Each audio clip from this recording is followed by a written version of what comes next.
Chicago Bears fans know one thing for sure: this offseason is all about fixing the offensive line.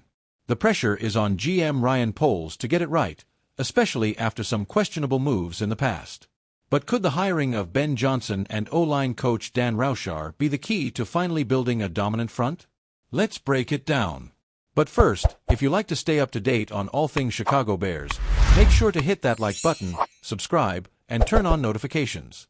Only 1% of fans who watch have subscribed, so come on, it's quick and easy, sign up. Thanks. Let's be honest, outside of Darnell Wright, the Bears' offensive line has been a weak spot. While Wright is developing into a solid player, the rest of the group has been inconsistent at best. Nate Davis, a complete disaster last season. Ryan Bates, brought in with injury concerns and hasn't proven to be a solution. Despite being a former offensive lineman himself, Ryan Poles' track record of finding top-tier talent up front is under scrutiny. And with a young quarterback likely coming in, potentially Caleb Williams, the Bears cannot afford to get this wrong again. This is where Ben Johnson's coaching staff could be a game-changer. His decision to bring in Dan Roushar as the offensive line coach might be one of the most underrated moves of the offseason. Roushar was the Saints' offensive line coach from 2016 to 2020, a stretch where New Orleans built one of the best O-lines in football.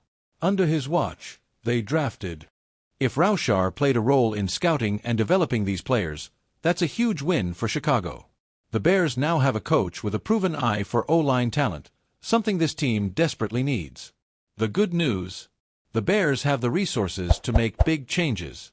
They have nearly $70 million in cap space and 4 picks in the first 3 rounds of the NFL draft.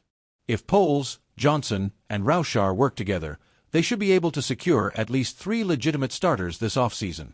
The key will be targeting players who not only fit the new system but can also develop into long-term pieces for the franchise. For the first time in years, the Bears seem to have the right people in place to fix this issue.